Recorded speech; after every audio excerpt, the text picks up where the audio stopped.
میری والدہ کا 2010 میں ہیپاٹائٹس سی ڈائگنوز ہو گیا تھا۔ 2010 سے 2014 تک ہم اسی طرح ہی ڈاکٹروں کے جو ہے نا پاکستان کے جو ڈاکٹر ہیں، یہ اصل میں جو ڈاکٹری شعبہ ہے نا، یہ فرشتوں جیسا ہے۔ لیکن پاکستان میں بدقسمتی سے جو ڈاکٹر ہیں نا، یہ ہم اس کو دیکھتے ہیں جس کے پاس جیبوں میں پیسہ ہے۔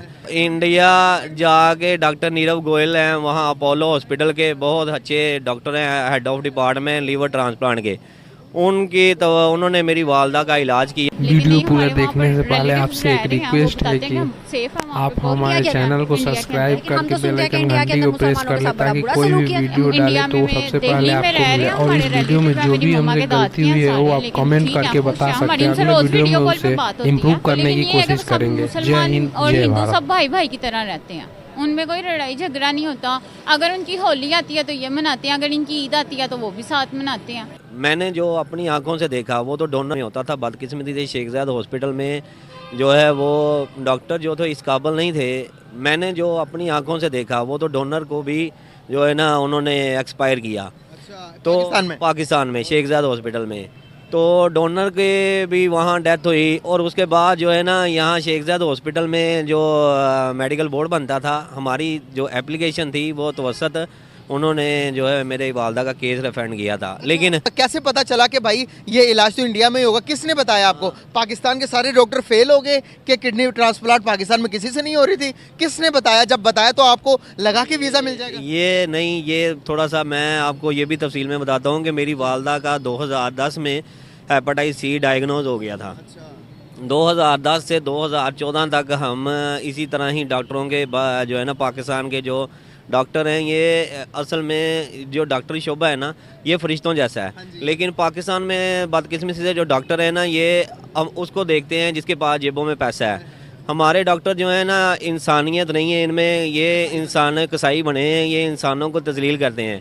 میں 2010 سے لے کے 2013-14 تک جو ہے نا مجھے ڈائگنوز ہی نہیں ہوا کہ میری والدہ کو لیور ٹرانسپلانٹ ہو سکتا ہے۔ میں کبھی کسی ڈاکٹر کے پاس، کبھی کسی ہاسپٹل کے پاس ایسے ہی دھکے کھاتا رہا۔ لیکن مجھے یہ بتایا جاتا تھا کہ آپ کی والدہ کا جو ہے نا آخری سٹیج ہے، آپ کی والدہ جو ہے نا کسی وقت بھی نا اللہ کو پیاری ہو سکتے ہیں۔ لیکن ہماری دعائیں تھیں، ہماری کوشش تھی کہ اللہ تعالیٰ ان کو زندگی تا حیات دے، اور ماشاءاللہ ابھی بھی جو ہے نا ماشاءاللہ ہمارے سر پہ انڈیا گئے، ڈاکٹروں کو ہاتھ لگا اور ماشاءاللہ سے ابھی صحیح ہے۔ ہاں ماشاءاللہ اب زندگی وہ اپنی نارمل زندگی گزار رہے ہیں۔ تو یہ میں آپ کو بات بتانا چاہوں گا، 2014 تک کسی ڈاکٹر نے مجھے یہ نہیں بتایا کہ آپ کا لیور ٹرانسپلانٹ ہو سکتا ہے۔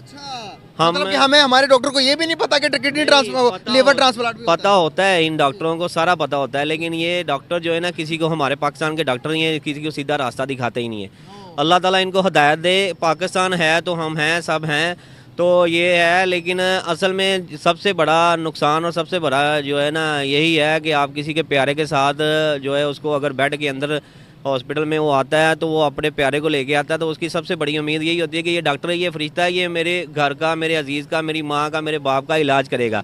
لیکن وہ علاج کرنے کی بجائے اس کو جو ہے نا اپنی نااہلی سے جو ہے وہ اس کو ایکسپائر کروا دیتا ہے۔ ایکسپائر تو اللہ تعالیٰ، موت اور زندگی اللہ تعالیٰ کے ہاتھ میں، لیکن یہ ڈاکٹر جو ہے نا یہ پراپر جو ہے نا اس کا علاج نہیں کرتے۔ کہ اتنے سالوں سے ہم ذلیل ہو رہے تھے، جب بھی میری والدہ جو ہے ہیپاٹائٹس سی کی وجہ سے نیم بے ہوشی میں جاتے تھے تو ہم ہاسپٹل میں لے کے جانا تو ڈاکٹر نے یہی کہنا کہ یہ اب آخری امید ہے، آپ دعا کریں، یہ اب جو ہے نا کسی ٹائم بھی ایکسپائر ہو سکتے ہیں۔ میں یہ دیکھا ہے، میں نے اپنی آنکھوں سے ہاسپٹل میں دیکھا ہے، سرکاری ہاسپٹلوں میں، کہ وہ کسی مریض کو بیماری ڈائگنوز کرتے ہی نہیں ہیں، اس کو عارضی طور پہ، ٹیمپریری طور پہ اس کا علاج کرتے ہیں، اور اس کو جو ہے نا اس کو بعد او پی ڈی کے رستے میں ڈال دیتے ہیں۔ وہ او پی ڈی کے رستے میں جا کے ذلیل و خوار ہو کے یا مر جاتا ہے یا اپنا پیسہ ضائع کر دیتا ہے۔ تو انڈیا جا کے ڈاکٹر نیرو گوئل ہیں، وہاں اپولو ہاسپٹل ہی ماتھا ٹیکنے کے لیے ضرور جائیں گے۔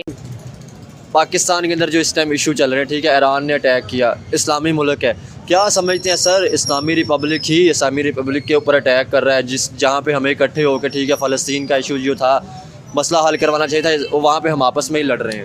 اصل بات یہ ہے نا، یہ اسلامی ملک ہے، ان کے لیے ہونا چاہیے، لیکن پہلا اپنا حالات جو ہے نا ہمارا بہت بگڑے ہوا ہے۔ ایسے ہی ہے۔ میں آپ کو بتا دوں، ہمارا باجوڑ میں آ کے بازار میں مار دیتے، پتہ چلے نامعلوم افراد کہاں سے ہے۔ بارڈر میں ماشاءاللہ ہمارا سیکورٹی ہے، ایسے ہی ہے، سب کچھ ہے، ٹھیک ہے،